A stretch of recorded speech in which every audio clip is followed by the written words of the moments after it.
You're listening to a 4x4 Radio Network podcast.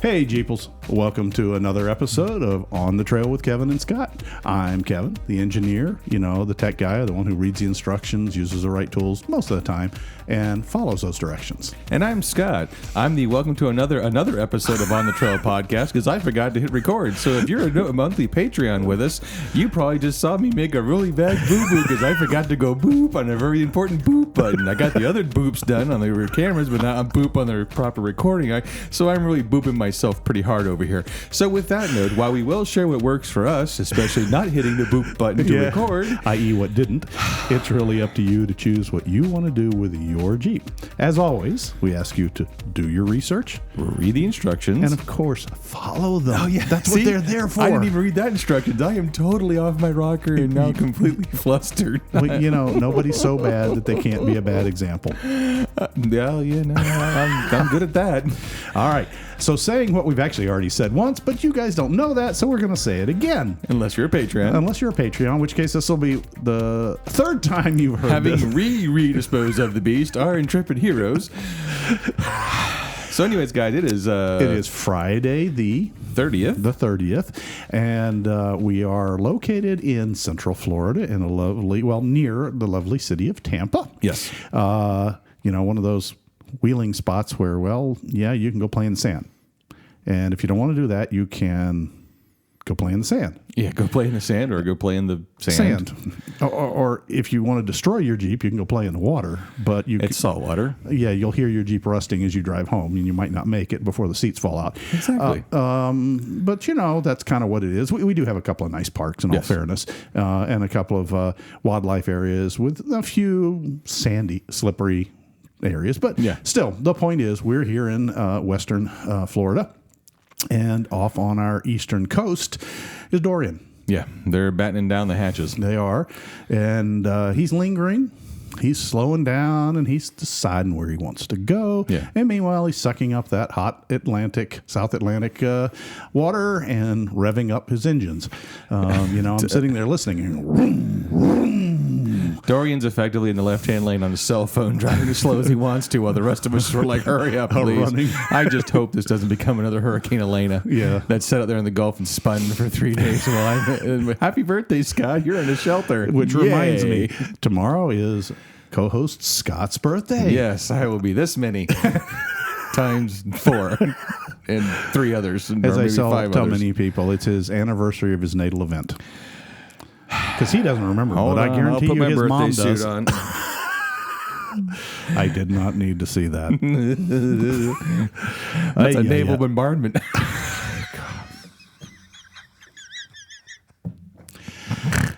Alrighty.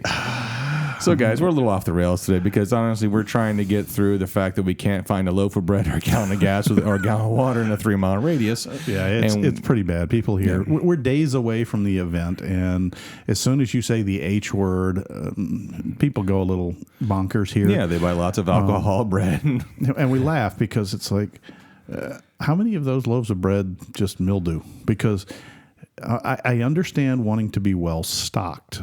But do you really need to go in? I was watching somebody buying a generator at our local Tractor Supply yesterday. Yes. And he had a second cart full of gas cans. I couldn't tell you how many were in that cart. No. And I'm going, okay, what are you going to do with all that? You're going to fill it up? If your house is hit that hard, you're going to lose that generator and that gas. Yeah. The second of all, I don't know what you have. It's better to prepare for these emergencies, not needing those kinds of essentials. My kit, and Scott knows this, I have a tub, a potable water jug that I fill with 5 gallons of clean water. And if that doesn't last me, I have a swimming pool out there that I can use to pour in the toilets to flush the toilets. Yeah. I'll fill the bathtub with water if I need it for emergency purposes, Mm-hmm. A gallon per person per day. So that basically for my family is a day or two's water. And if it's going to be worse than that, we'll just leave. Yeah. Well, one of the things that I actually learned, because I kind of fell into that idea, was people who have well systems out in rural areas. Yep. If you lose power, you lose your well water. Yeah. And then you can't flush a toilet. You can't do all these things. So And there you can valid having a generator. And don't get me wrong, I understand. But I'm looking at the people that are making these decisions, and I'm not seeing people who have hired an electrician to put a disconnect to transfer power to their house. Yeah. I don't see somebody who knows how to go out and wire their well to that generator. I could be wrong, and I'll be the first to apologize if I am. But, I've been through, from the emergency response point of view, I've been through a whole lot of them, and I've seen a lot of people hurt by these kinds of things trying to get themselves set up. So, public service, if you're going to do your own self-support, make sure you know what you're doing. Carbon monoxide kills. Ungrounded generators kill. You don't want to survive the hurricane and electrocute yourself or smoke yourself out. So just keep it in mind. And again, this is more than ever, read the instructions. So aside critical. from that, let's get back to podcasting on our favorite subject, which is Jeeps. Which actually brings up a good point, though. A lot of call to action from the sheriff's Jeep first responders and stuff like that. Mm-hmm. If you want to help out, because again, a lot of Jeepers what can I do? Obviously there's food banking and stuff like that. Right. If you're more in that local area, it's a good idea to probably reach out and take some very good safe precautions. Yeah, you can reach out to your first responders, your fire department, your police department, and say, hey, I'm in four-wheel drive. Maybe I'm in a club and I've got a group of people willing to help. Yeah. They may or may not say, they may tell you to stay put. They may say, thank you very much. One of the most unresponded to emergency supports, and this is a place you can reach out to, call your local hospital. Yeah. Doctors still need to get to hospitals, even if the power's out, lights down, trees down. And it isn't glamorous, but ferrying medical people from their homes to the hospital is a critical item. We used to do it up in the Northeast when I was up in Virginia and Pennsylvania, not from hurricanes, but from snowfalls. Yeah. But that happens very much here during one of the hurricanes with my response team when I was in the federal government doing this stuff. That's one of the things we were doing. We were taking our construction trucks right, and using them to ferry people. And when people were saying, well, how do they decide what roads to clear? Well, the answer was, what's the road to the hospital? And what's the road out of the fire station? Yeah. But you don't want to be there and in the way. So coordinate, please. Don't just go out. Second of all, you're going to sit there and I know everybody's like, I got a Jeep. That's great. I got a winch. That's double great. Mm-hmm. Do you know how to use them? Yeah. Do you know how to use them safely? Do you know how to use them properly? How properly so you don't damage you, your Jeep, or whatever you're trying to pull out. Like a car in a ditch. A car in a ditch. We've had a show before. We talked about this. We teach it in our winch class. You can diamond the frame, i.e. twist it like a parallelogram very easily with a Jeep and a winch. Okay? You ever notice your winch is always mounted in the center line of your vehicle? Yeah. And that's so that it pulls on both rails equally. Correct. When you go over to that stuck Toyota and you grab that little tie-down loop on one corner, that's not a tow loop. It's a tie-down loop when it's on the truck. Yeah. And in you haul, you can diamond. You can actually damage or even total that vehicle very easily. Yeah. So do you know where to hook up on that vehicle? There's actually hook spots in every vehicle, but you've got to know what it is. People who run tow businesses are trained on how to get to the right places. Some of them still don't do it right. Well, this is true. Some of them still use the old fish hooks as opposed to the frame hooks. I'm just going to put it right here to the suspension. Yeah. Well, and in all fairness to those in the tow business, and I know a few of them, and they're very busy. If the vehicle's got its airbags deployed, Scott, it's probably totaled. Yeah. You know that from your side of the business. They're more likely to grab it on whatever they can get a hold of. Especially safely. if you're on the side of the interstate and you're trying to get out of danger zones. Exactly. And slow down for those guys. Come on. Slow down, get over, give them room. And I hate to say it, there's a memorial for tow truck drivers killed in the line of duty. So anyhow. I do want a quick addendum to that. Yeah. When it comes to the water, sometimes you'll see people especially here in Florida, they'll get a big rain down Bay Shore, and they like just to go blasting down these waters. It's already happening. You're pushing water into other people's homes. And if not the homes, you're pushing it into their yards, causing erosion. Right. I know it's fun. It's a whole lot of fun. When I didn't know better, I was guilty of it too. You can't see necessarily what's under the water. All right. Yeah. It's not a great idea. It's one thing out on a country road where there's nothing around you. You can go play and all you're doing is splashing water. But I have seen posts, unfortunately, on Facebook of people out in flooded streets. And they're just zooming along, and they think it's cool. They throw a wave of water. It's thrown over a parked car. That wave of water's full of dirt and grit. You're not doing anybody favors. You're definitely not making people like us as Jeepers. Yeah. Okay? So that's kind of one of those little public service things. But get off my preaching stoop. And as far as your helping, yes, helping is great. Highly recommend you coordinate it. If you want, like I said, call the police, call the fire, call the hospitals. Maybe the emergency rooms need somebody to run stuff. There's other places you can call. This sounds really weird, but how about nursing homes and elderly care? Yeah. You've got a vehicle that can get people in and out. If they haven't had a shift change in 3 days, they may really appreciate that. So you don't have to limit yourself to going out and being Superman. You can make a difference. Heck, you can make a difference in your own neighborhood by walking down the street, because if you've got a neighbor down there who's got a newborn child and is running out of Pampers, they would love somebody who was willing to go out in the muck and the mire and the winds and the rain and go find them for them. Yeah, well, hopefully not during the storm. Yeah, please don't go out and become one of the projectiles. Exactly. Soft tops and high wind do not mix. Yeah, well, and also, you think your Jeep's great at deep water? Unless you've done the correct amount of venting and sealing, it's probably not. Yeah. All right. We have personal experience with JKs sucking in water. Yep. And the water that it sucked in, the puddle itself was what, maybe 18 inches deep? If that. And what did result? Bent rod number 6. Okay. And I have no idea. It magically fixed itself.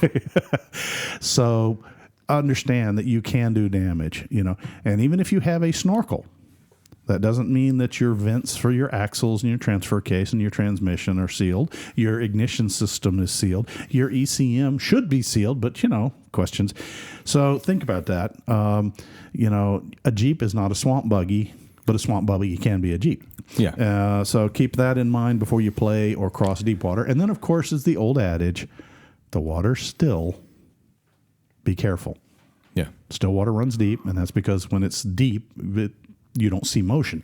Yeah. But if it's shallow, an adage, 1 inch of fast-moving water on a road can move a 3,000-pound vehicle off that road. Yes. So keep that in mind. Again, don't needlessly put yourself at risk. The last thing first responders need is to go rescue you. More first responders. So got to get off the high horse. I spent, apologies, folks, I spent 32 years on the federal side doing that. Yeah. And I got to see, unfortunately, up front and firsthand, a lot of people trying to do good and making things worse, both for themselves and others. So, there's really no the idea and wanting to help is good.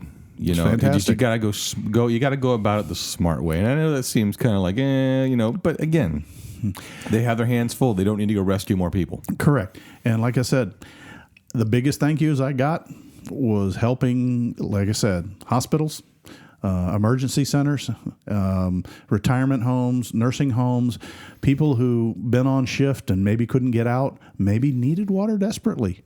And needed somebody that could go get it, Yeah. And they take care of the phone calls, calling up, hey, the emergency response teams, we need water. Okay, well, it'll be 3 days. Well, where is it? Well, it's over in next county. Hey, I'll run and get it. I'll put a Jeep load of water in the back of my Jeep. I'll take the seats out. Can I set my Jeep here in your entryway? Yeah. And don't laugh, we had that happen in Virginia. We took the back seats out so we'd have a little cargo. We left it in their lobby area. We got back with it wasn't water in that case. It was other things that they needed. Right. And a bunch of the senior citizens were sitting in our back seats on the floor. Wow. They thought they were the neatest toy in the world.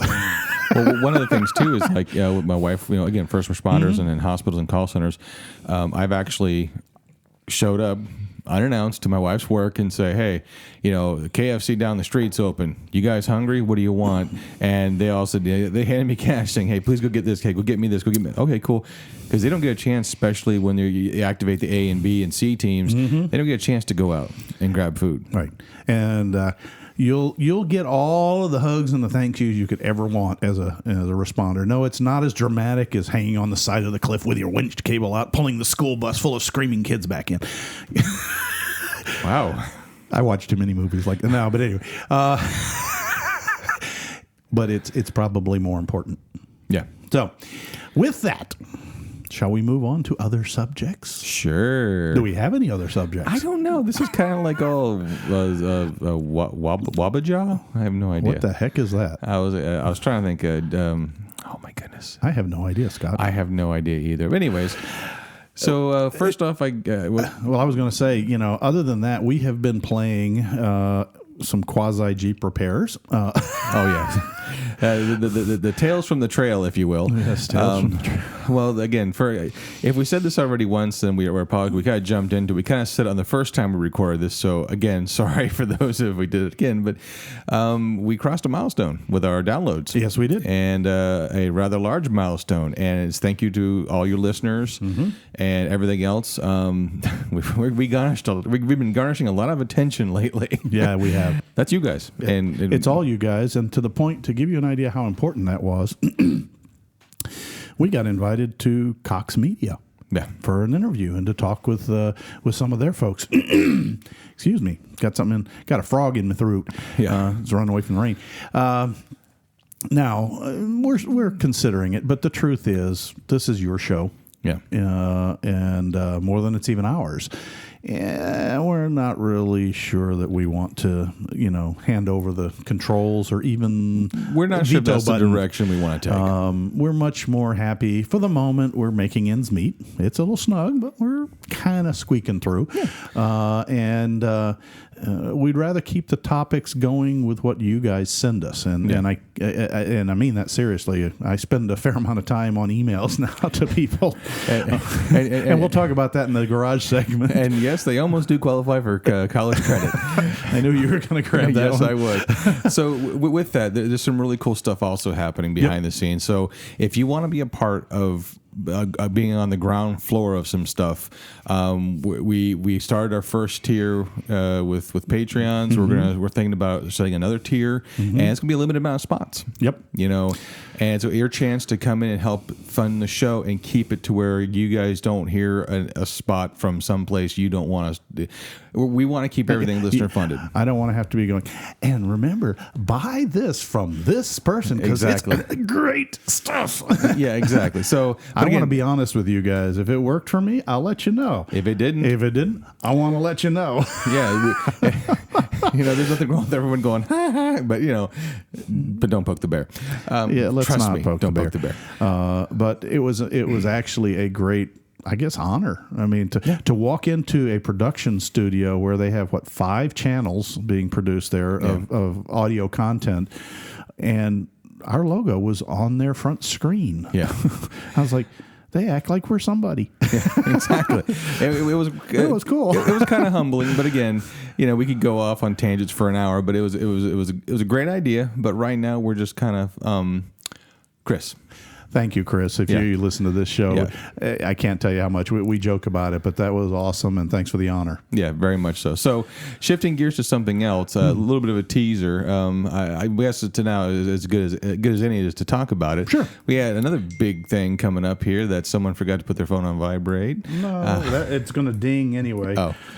Again, great. I'm going to be dissolved in a vat of acid now. Nah, he's fine. No, we got something coming up here. The nearish end of the yearish, kind of-ish. 2 months? 2 months, yeah. Oh, my God. That's right. It's August, September. Oh, my God. Yeah, tomorrow's September 1. No, tomorrow's August 31st. I'm sorry. That's right. And September 1 is Sunday. Holy cow. Yes, sir. Yes, sir. But we did get another honor. Can I share it? I will go ahead and let you share it. Okay. Folks, we got contacted. We've been authorized to go and report to you from SEMA. On a media pass. Yeah. They reviewed the show. They reviewed the content. They reviewed you guys' feedback and said, you're the kind of media we want reporting this. So now, I wish I could tell you that it was a paid trip. It's a paid entrance, but the trip's coming out of pocket, and so is the hotel and all that good stuff. But this November, you're going to get some almost nearly live broadcasts from SEMA. And we will be talking to you about what's new for Jeeps, what's hot for trail gear, everything that we can find until our legs fall off. And we're even going to try and find some cool interviews, too. Mm-hmm. Yeah, we are. So it's just, to me, it blows my mind. And I've got to say thank you to the listeners, because if you guys didn't listen to us, it didn't interact, we wouldn't be going. Yeah. So this is cool, and we'll give you some more about that. But you guys are going to have your own Jeep correspondence going to SEMA. Exactly. And so if you got questions or neat stuff that you think you're going to hear about, you got to get them to us via email. And the sooner you get it to us, then we'll make a list of questions and things to go look up and neat stuff to go find. And if you're a business and you check us out occasionally, email us, tell us what booth you're at, and we'll go by and stop by and say hi, shake hands, and put a microphone in your face. Yeah, we can do that. Yeah, exactly. Scott might even remember to hit the record button. You know, I deserve that. So make sure the other lights are blinking too. We're good. I hope so. Hey, but with that, unfortunately, going to SEMA, we will not be able to go to Krawl'n for the Fallen this year. Yeah, that's sad, but that doesn't mean you can't. Exactly. So we want you guys to check out their website, offroadunited.com. I think if you Google Krawl'n for the Fallen, it takes you to Offroad United. Yeah, it does. And all the particulars are there. We're trying to schedule with conflict and storms and me trying to sell my house. We haven't had a chance to sit down and have the interview with Chrissy, and we are working diligently to get to that point so we could sit down and have a conversation with her, because her show, when we have with her and Holly, is always a success. They got a new location this year. Yes, they do. And, so it's a lot of really cool opportunity for it. Mm-hmm. And it continues to support that wonderful charity of the families of fallen first responders. Yes, and don't quote me on this, look it up, but I think they even offered up some of the side-by-side vehicles are allowed to go there. I think. Okay. There was mention of that. Again, we haven't had a chance to talk to Chrissy to confirm. And if you can go to this, one of the most awesome things is the kids ride. Yeah, the Survivor ride, too. The Survivor ride. Yeah. That's what I tell the kids ride. Gotcha. Family members of fallen first responders, you can volunteer to take them in your Jeep on the trails. Yeah, with a checklist and with a stuff like checklist and that stuff. Yeah, but I mean, it's awesome. Yeah, direct, hands-on, give something back. Exactly. Well, I think it's time we tippy-tired, because you got a nice, good thing of a garage segment. Is there anything else you wanted to cover real quickly? No, I'm just trying to think. Do I have everything brought in the garage? Do I have the... Dorian, man. Come on. Let's just get this over with. It's the waiting that's killing me. Real quickly, though, Kevin and I, Patreons already know this, but again, we are twice. We are working diligently to come up with video segments. Yes, we are. And we even shot one, but unfortunately, it's still in the middle of summer, and it's hot outside. And I'm sorry. I squelched that video, and no, you're not going to see it, Patreons. We're sorry. Because I was completely and utterly it started off okay, but, within 10 minutes into shooting, I looked like I just jumped in the pool. Yeah. But didn't. Yeah, we were sweaty messes, especially me. I'm fat, and I don't do heat really well, so... So a little more of the tech videos will probably come September, October, November-ish, when it's cooler outside. Sometime in January when we get our 2 weeks of cool weather. Exactly. So I finally win the lottery and can put air conditioning in the shop. Exactly. We were trying really hard, folks, and it's just... And then the subject was kind of neat, and I'll bring it up right now, is that I have a running fault in Slightly Altered, and I was thinking, hey, let me trace it. And Scott's like, let's record it. Okay, we'll record it. And that is my backup lights have always blown number 7 fuse, but it does it intermittently. Yeah. It just... And even before I did my LED tail lights, before I did all these other things. This has been back since 2014, man. It has. It's just, and I used to think it was just water, when it rained, I had something rubbed through and short. Well, we did figure out that that's not what it is. Yeah. I'll do a full segment on wire tracing and circuit breaking, circuit tracing and solving when we get this solved. Because like many of you, tracing electrical gremlins is a little bit of a head scratcher. It can be vexing. It can be. It is your kryptonite. It is your Lex Luthor. Sorry, I had to buffer there for a minute. I'm like, who is Superman's favorite enemy guy? Whatever. Anyways, Well, it is the humidity to my fat. You know, it just. Things are back to normal. Yes, they are. So with that, I'm going to go ahead and hit the button here in a second. But before that, we're going to pause for station identification.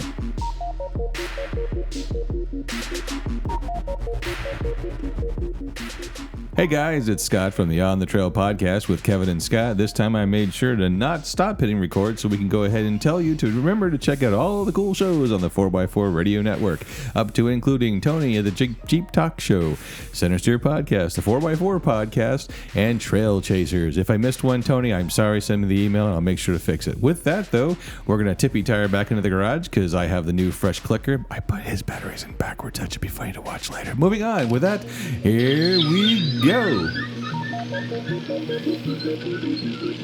Kevin, why are you just shaking your head at me? You know,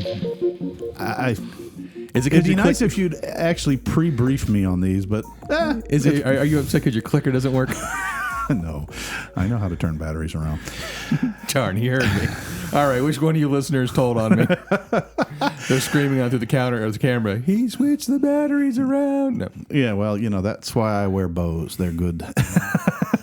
And I wear the cheapest and finest of Audio Technica. Moving on. Anyhow, I made the comment before Scott's little break and before coming into the garage about electrical gremlins.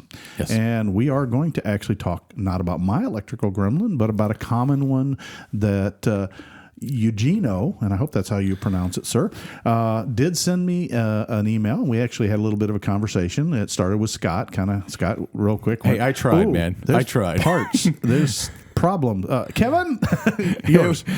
You can tell when I'm stumped if you get the email back saying, that's a good question. Let me get this to Kevin so he can probably do some research on it because I am probably sitting here going, I have no idea where to start. So anyhow, what Eugenio's issue is that he's having intermittent charging issues on his TJ. And I'm sorry, it's 2001 Sahara with the 4-liter. And thank you for giving me that kind of information. That really helps me kind of work up some solutions. Yeah. And he's like, you know, it charges sometimes, doesn't charge other times. I've had the alternator off, taken it to a shop, had it checked the battery. The battery charges fine if I, put it on charger. Sometimes when I wiggle the connectors, it'll start charging for a while. Sometimes it starts on its own, and other times it doesn't work at all. And dead batteries are not fun for anyone. No. So he's like, do you have any suggestions? He's cleaned his terminals. He's checked a lot of things that we all check when that happens. And so I wrote him a little bit of a dissertation. A little bit. Hey. Now starting on page 5, subsection 2, paragraph A. Well. But you know what, though? All joking aside, I will make jokes all day long. Well written, dude. Well, thanks. You make words pretty. And I'll admit I have the papers in front of me here because figuring out where the problem is starts not at the Jeep, but in the factory service manual. If you're chasing electrical gremlins, they can hide everywhere. And most people, and we mentioned this in shows before, only check half the system. And we're going to go back to your high school, physics class, or maybe it was your science teacher, but one of your teachers had the little battery and the wires, the switch, and the light bulb, and explained to you how battery current flows out of one end of the battery, around through a switch that you can open and close to the light bulb, and then back to the battery. And Scott is just absolutely turning beet red over here holding something in. I have to because, cough, what actually happened is we had to make this testing like, you hit A for like the correct answer and the light bulb would go off and you're using a battery. Mm-hmm. All right, well, you know me. Put it in your tongue? Even when I was young, I was still cheap. And I took the D-cell battery out of my G.I. Joe tank, Duracell, brand new. Sorry, the copper top. And I am using a little bit of foil in the wire. And I'm sitting there holding it with my left hand. And I'm checking the wire. And all of a sudden I go, yeah, that's hot. Scott just discovered a resistor. And you know, they actually do make foil resistors. Hey, Mr. Scott, did you finish your homework? No, it burned me. And Scott became a carbon resistor. Charred, that is. And thus began my vexing relationship with electricity. So anyway, we sat down, and I sat down, and I took his issues, and I said, first place to go look is the factory service manual. And folks, you can get a factory service manual online for virtually every model and year of Jeep. Sometimes on the newer ones, you still have to pay for them. Most of the older ones, you can scare one up for free. They're usually a PDF. I was lucky enough to find what they call an active PDF, where you can read a section and it says, well, go look for this in this spot. And you click on that and it takes you there. Nice. Yeah, it's very, very nice.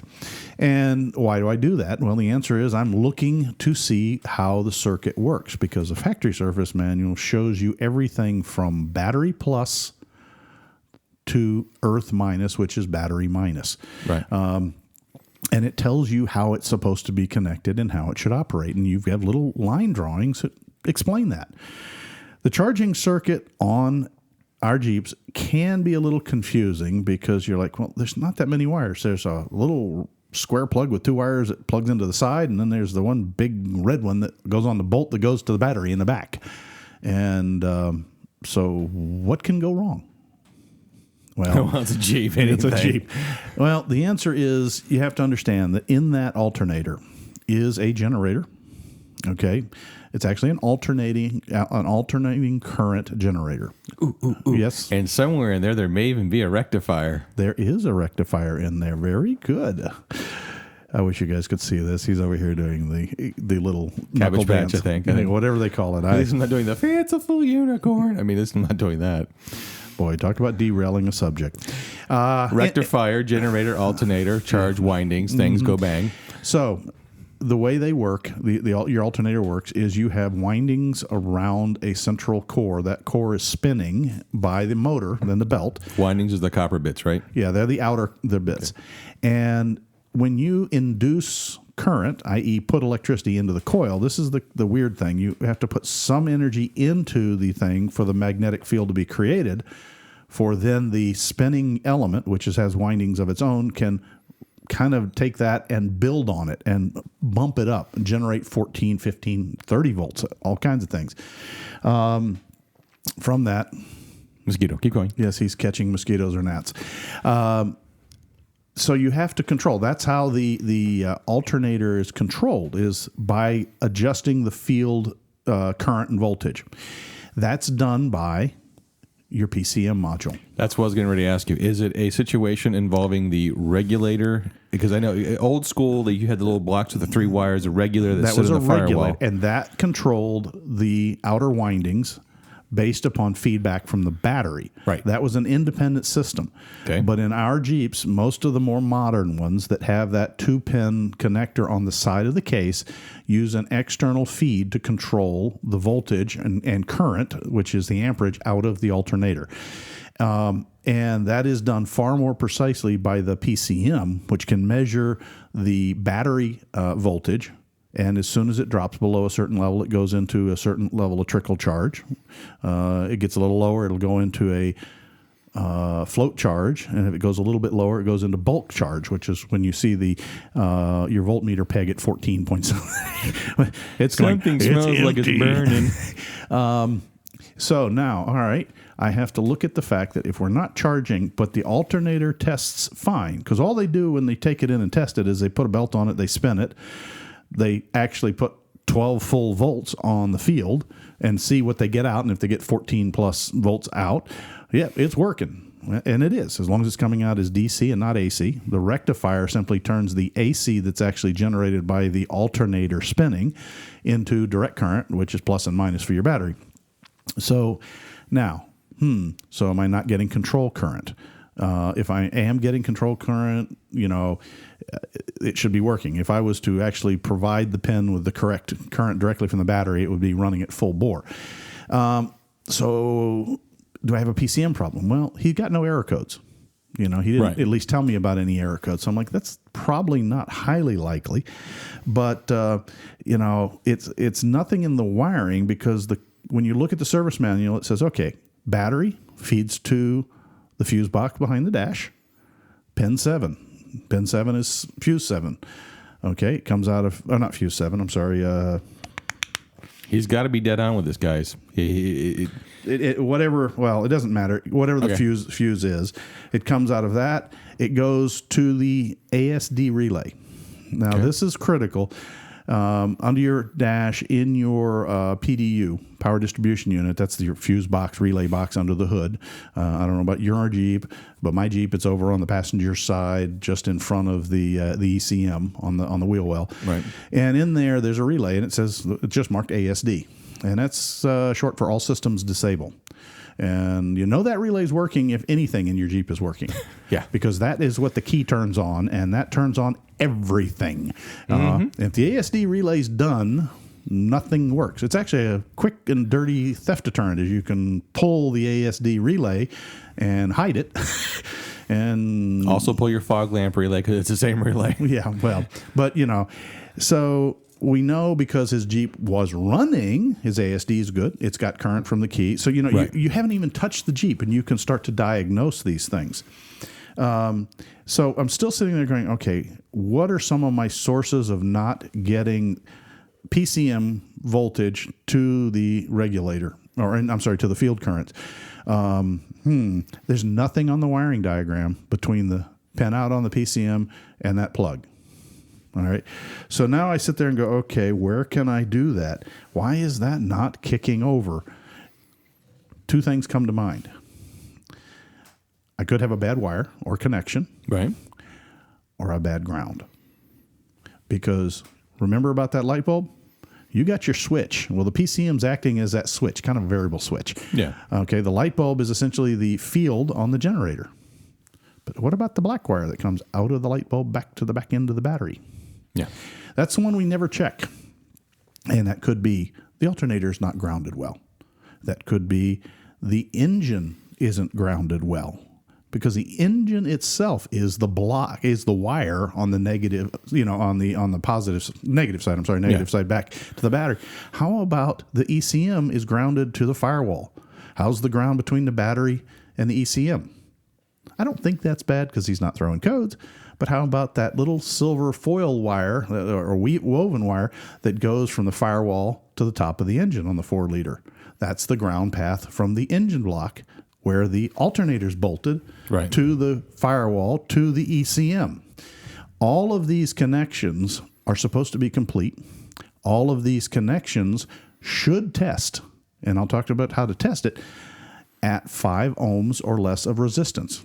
And don't get hung up over ohms, OHM. That's just a measure of resistance, to electrical flow. Yes? That's why monks make great freedom fighters, because the greater the ohm, the greater the resistance. He's been waiting for that for shows. The minute you said that, it reformulated in my mind. I'm like, I got him. I can finally use this one. Yeah, he's been waiting 3 years for that one, folks. So make sure you pat him on the head and say thanks when he gets a chance. Woof. But so what you do is you simply take your a volt ohm meter. That's called a VOM. Okay, and that's why it's called volt ohm meter. Right. You can set it on your resistance scale, and you can take one of the probes and stick it on the negative terminal. Then you go over to the alternator and just touch the outer case of the alternator. Is it read 5 ohms or less? If it doesn't, you have a grounding issue. Well, that'll slow down the return current from the alternator field back to the battery, which would make the PCMs appear to not need a charge. Right. All right. You can also do the jumper from the engine block back. You can jumper from the firewall back to the battery. You can measure each one of those circuits and see what their resistance is. You can then, if you find, and I do this on a lot of people's Jeeps that's having gremlins in the electrical, and I will find actually The most common broken one is the one that's on the TJs from the firewall above the back of the cylinder head down to one of the studs on the valve cover. That always gets left when someone That does always a valve gets left when gasket. somebody does the gaskets or does some supplemental work and doesn't put that little strap back on. Yeah. That strap is the signal ground for your injectors, your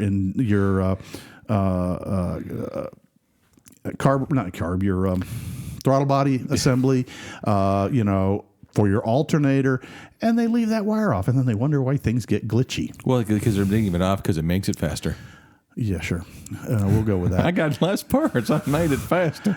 So there's all of these ground straps, and guess what? The factory service manual will tell you where they are, what they're supposed to be. Yep. But you can pull them off, and here's some mystery resistance that creeps in. And this will happen many times in battery cables. All right. You should be able to measure, and if it's not, let's say it's 20 or 30 ohms or maybe 150 ohms or kilo ohms. 1K is what it'll say on the meter. Right. And, okay, I took the ends off, and I cleaned them up with a wire brush or a little sandpaper, and I put them all back together nice and bright. And you can even use what they call an internal star washer, which is a lock washer with the little teeth facing in, they not bite out. it. They bite it, and they make a great, and it's still there. Disconnect the wire one end. Put the voltometer on that loose end and the other end where it doesn't matter if it's still connected, and read it. The copper wires have a habit of corroding inside the insulation.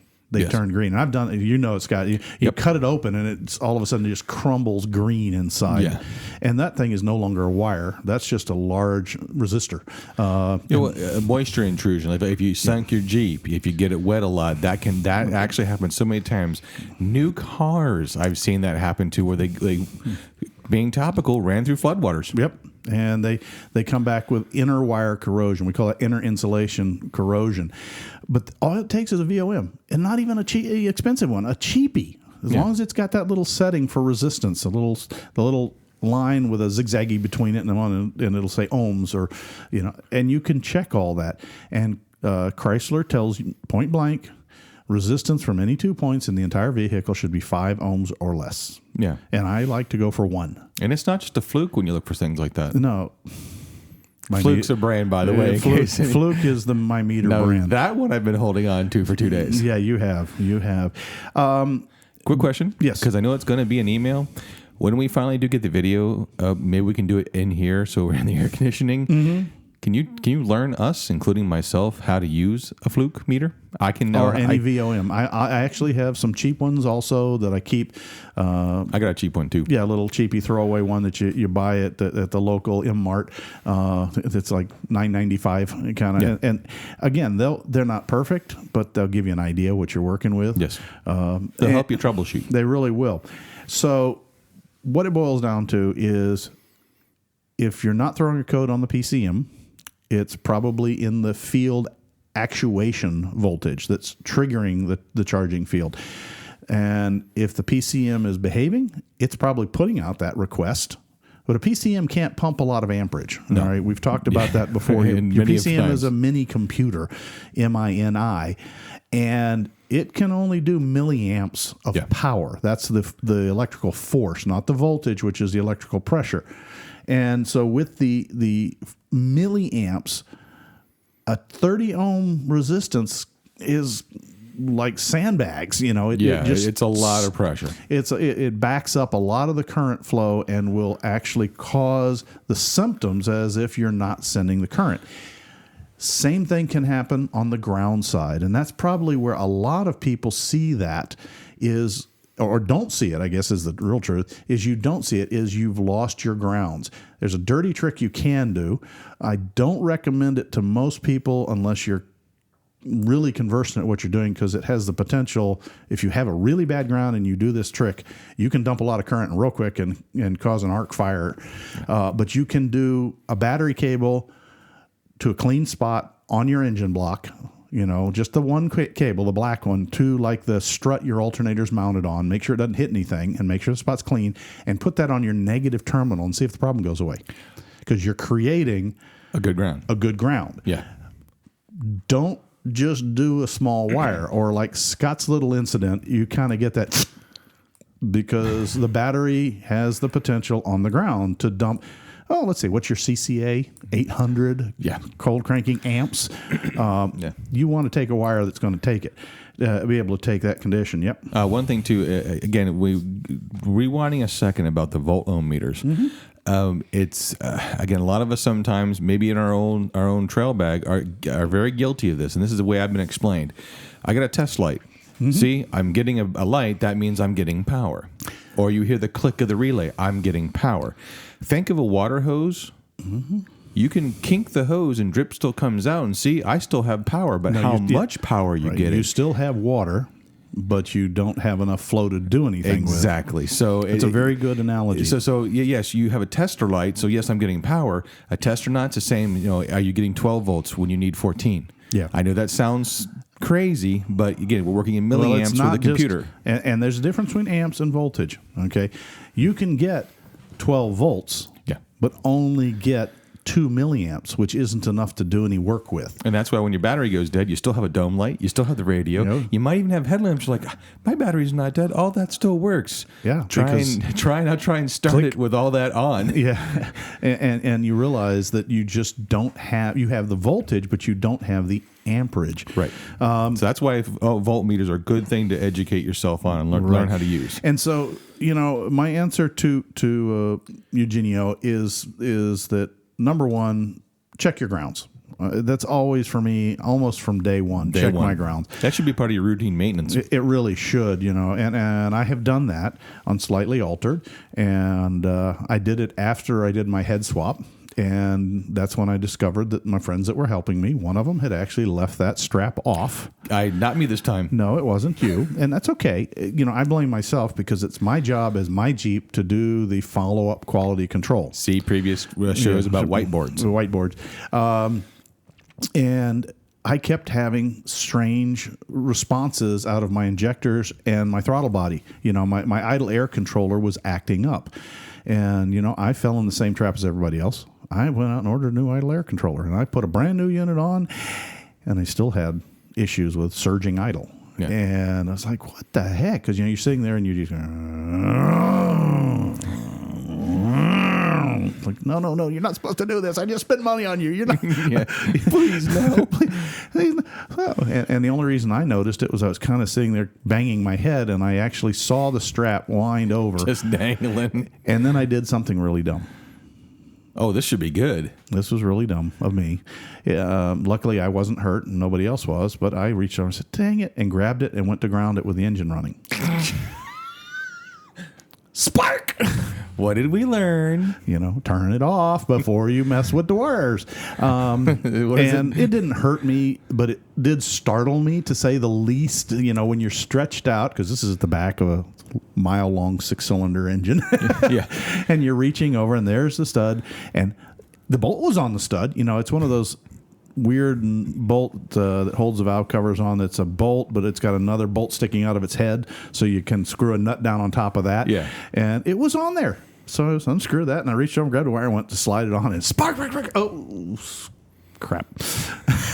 You know what? That told me something real quick. There was some potential, i.e. some current, waiting to get home to the battery. Yeah.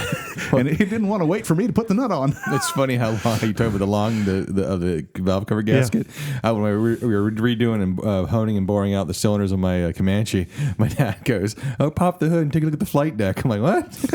It's like an aircraft flight deck. It is. You got the tower on the one side, which is the throttle body. It's like, call the meatball. I'm like, nah, I want spaghetti. So now there is another one on battery charging. So if you're having charging issues, we got one more little hint. Yes. There is a feedback device in a TJ's, and I think it came into late 03, early 04. And if you've ever changed your battery in anything after, let's say, 03, and you clean out the battery tray, you look down and you see this little plastic disc at the bottom of the battery tray. Yeah. And if you kind of went, well, what's that? And poke at it, it kind of rattles around a little bit. Pokes kind back. of What the? Well, and you look down underneath and you go, there's wires under there. What is this thing? And there's 2 wires hanging out of the bottom. It's just sitting there in the bottom of the tray. I remember asking you about that. I'm like, what's this thing? It's stupid. You go, well, it's needed. Don't cut it. Don't cut it. People who cut it end up not charging batteries. It's a temperature sensor, folks. it monitors the temperature of the battery because batteries take charges differently as they warm up and cool down. Right. And in fact, it's a protection for your battery because if your alternator is overcharging the battery, the first thing it does is it gets hot. Yeah. That's right before it boils off all its electrolyte and goes dead permanently. And the ECM, when it sees a failure of that temperature, the temperature's going the wrong way, it shuts down the charging circuit. Yeah. So if you have that sensor is dead, all right, or not dead because that would throw a code, but that sensor is reading if it's kind of worn out and it thinks the battery's hot all the time, or you've taken it out and it's dangling next to your catalytic converters, your PCM will not let your alternator charge the battery because it'll think your battery's overheating. So that little sensor is not stupid. That little sensor is very, very important. And in fact, it's, let's see, I'm trying to remember what that sensor, I looked it up. It's a whopping $18. Yeah. And if it actually fails, you'll get an OBD code 44, which tells you battery sensor bad. Right. And what happens is at least if it absolutely fails, the computer will go into a fail-safe mode and kind of say, okay, I'm going to give you medium voltage, 13.2, whatever it is for the rest of the days, and and flash the little check engine light at you for all eternity. But it's a common component. It's very important to your Jeep. So you've got the last piece, which is the connector. The connector into the side of the alternator. This is probably the single biggest point of failure on a Jeep charging system. Yeah. For some reason, and I do not quite understand, I expect it's just cost cutting, that is an unsealed connector. Okay, folks, what that means is they crimped the little wires on the terminals on the end of the wires. They snapped them into an open hole connector and then shove it in the side of the alternator. Which congratulations, you're ready to graduate. Yeah, and so all the stuff that gets slapped up. Now I don't know about your Jeep, but I still have witness marks on my hood, the underside of my hood. I have the citrus halo also. Yeah, where all the muddy water gets slung on the hood and rains down on two kind of somewhat important components. If you have a stock intake, your intake horn's pointing right where it's throwing all that muddy water, and the top of your alternator. And it's funny because the other day when I had my Jeep hood up and the engine running, I'm like, I wonder how heavy the suction is. And the Jeep goes, brah. I'm like trying to get my hand back off of it. I'm like, damn. This thing, can you test compression backwards if it sucks your hand in? Well, and the worst part is I still can't find my wedding ring. In the bottom of the air box. Dory's like, where's your wedding ring? The other girlfriend has it. Yeah, the red one. Yeah. But no, so, and I'll be honest, the clue was from Eugenio that, well, when I wiggle the connector, sometimes it comes back. Yeah. Okay. It's not in the alternator because the alternator test showed it was fine. I'm going to guess that the connector has corroded and the connection between the wires and one of the two terminals is intermittent. The the plastic insulation on the wire is probably holding it together. And sometimes the conductors touch and she charges, and sometimes they don't. Yeah. That's the one thing I'll say about the PCM in the Jeep. There's no feedback loop other than battery voltage. So the ECM doesn't seem to have an algorithm program that, okay, I'm telling the alternator to charge like crazy, but the voltage isn't going up. You'd think it should trigger a check engine code. Right. A DTC. I couldn't find a DTC for alternator not charging. I.e. I'm calling for charge and it's not responding. No comprende, señor. No comprende, señor. Now, on the other hand, that connector, it must fail a lot because it's really available. I got even the part number. It's a 2-wire connector. They were available. You can spend as little as $8 and as much as $40. None of them are weather sealed. Yeah, they're all still exposed. So you should use the dielectric grease. I would put it on the back side of the connector, but it's going to make it hard to get a grip on to put it in and out. What I'd probably do is I would put the connector together, You can splice the wires. I don't like spliced wires, particularly on a charging circuit, because spliced wires can induce resistance, which we've just talked about. And corrosion. I would rather just take the kit that has the terminal ends and then clip my old one off. There's enough slack usually in the wire to extend it that little half an inch. And I would make new terminals. I would crimp them on. I would heat shrink the ends right where the connector is crimped onto the wire with a small crimp, plug it into the connector with a large piece of heat shrink that goes over the butt end of the connector. Not enough to cover the push lock or anything like that. And then heat shrink that down to kind of form a seal, that will at least shed the bulk of the water, the schmutz and the grease and stuff off the backside. That would be my preferred solution. That makes sense. If you can't do that, even electrical tape will give you some protection, you know.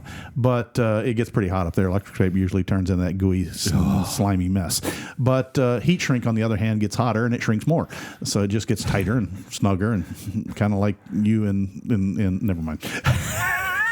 A Speedo.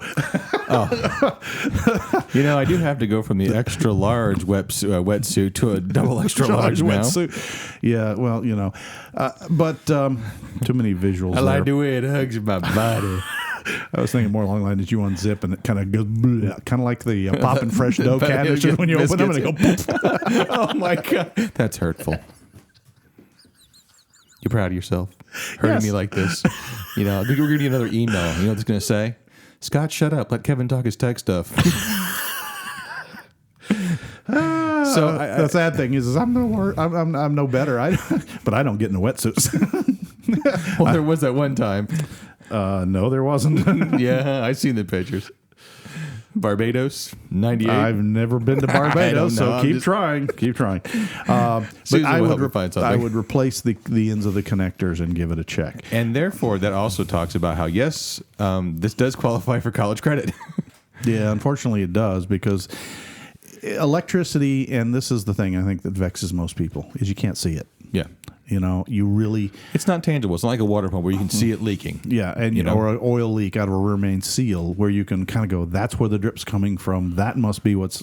You can't see any of that. But you have to just keep in the back of your head that every wire doing work, with one exception, and I'll get to that exception, has to have a matching wire or current path to go back to the negative terminal of the battery. Right. Most of the vexing gremlins are hiding in that ground circuit or that negative side where it is, what am I grounded to? There's a ground point. In fact, Chrysler and Jeep thinks it's so important in the factory service manual. There's an entire chapter on grounds. And they tell you where every ground is, what every bolt is that they put in. They have actually mapped out the resistance that should be from each ground position back. So that's where they have set up. They know that is the negative wire, so to speak, back to the battery from all the devices. It's also the spot where people get into trouble because most of the negative wire in most vehicles is the sheet metal. Right.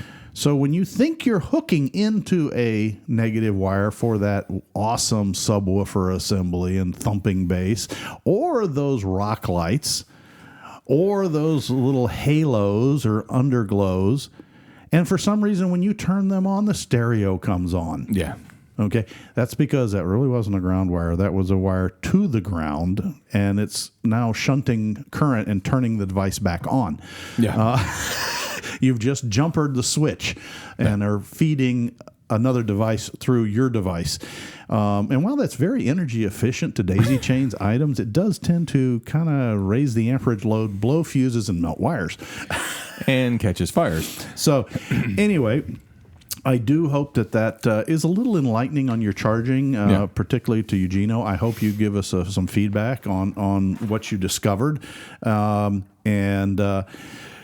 For those of you out there that are having a similar charging problem, check out the ground connections. Yeah. That is probably the single biggest cause of problems in Jeeps is, poor grounds or even missing grounds. And you start to force electricity to follow a rather circuitous route. If you take off, just using one example, if you disconnect the strap between the valve cover to the firewall.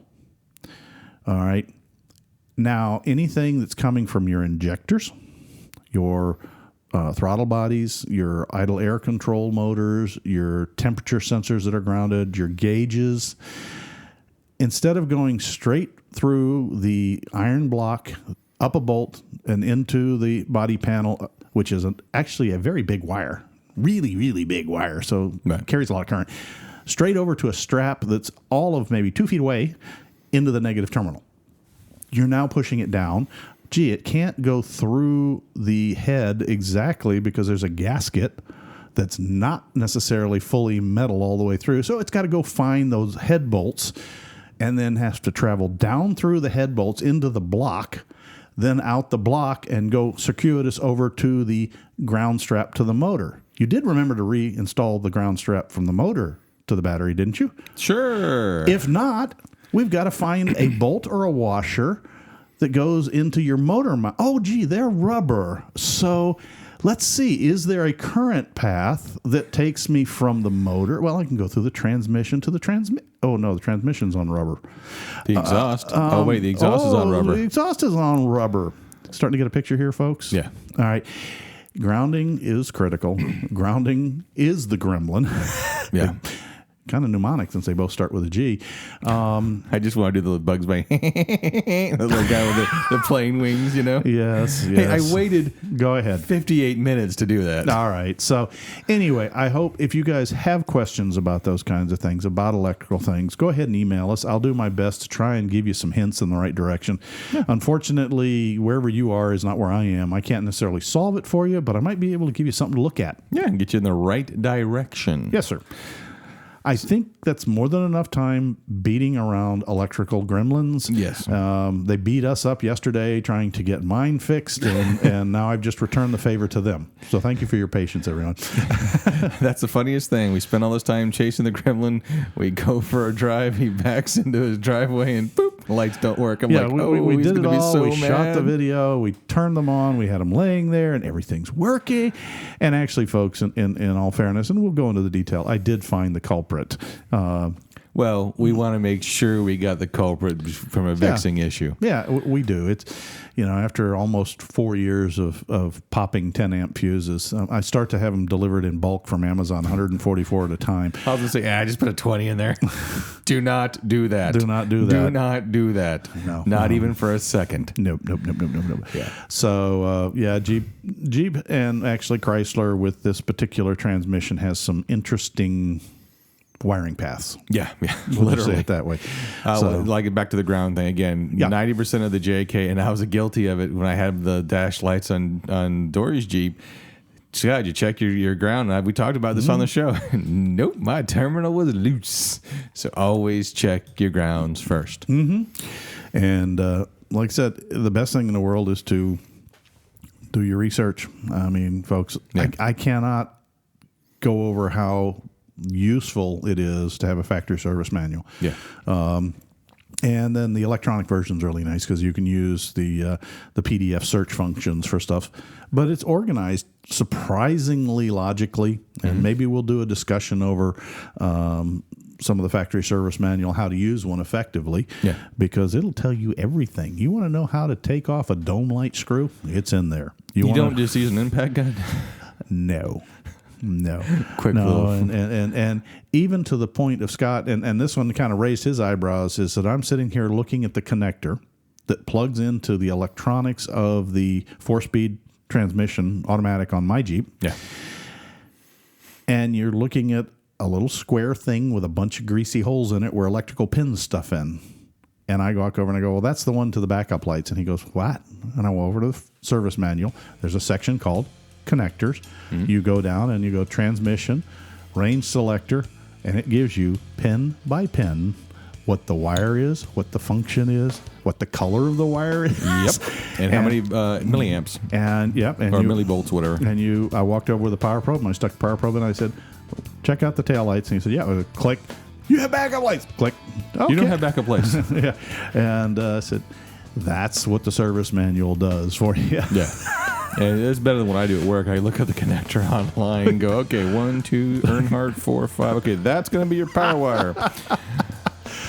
All right, folks. I think we've beat this enough. Yeah, I think it's time we call it a day and go ahead and Close run the out of garage time. door up. Yep. Well, not only that, we go ahead and quit and end here in the garage. It's getting ready to thunderstorm outside a little bit, and it's nice out here. Yep, it is. Nice some skeeters. So that's the one good thing about if the hurricane comes our way, if nothing else, is there'll be enough rain that at least we will have a momentary cessation in the Florida national bird. Yeah, even if it would only be for like 24 hours, if that. Yeah. Welcome to Florida. You know why the Florida is the natural, the official drink of Florida, besides me trying to talk, is the orange juice? No.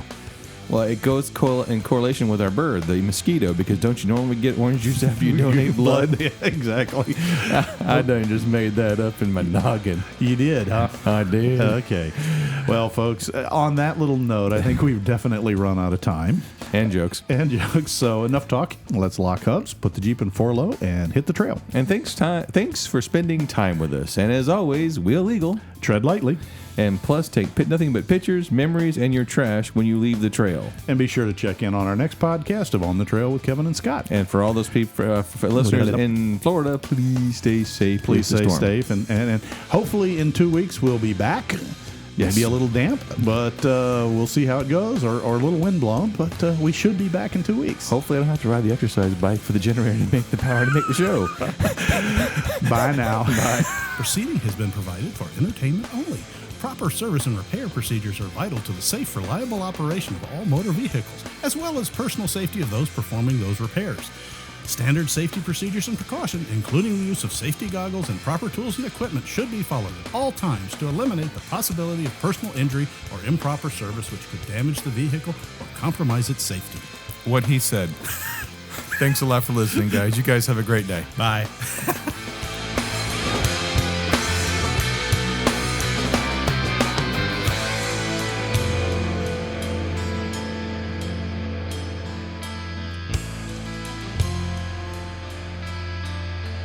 This has been a Bent Axle Media production.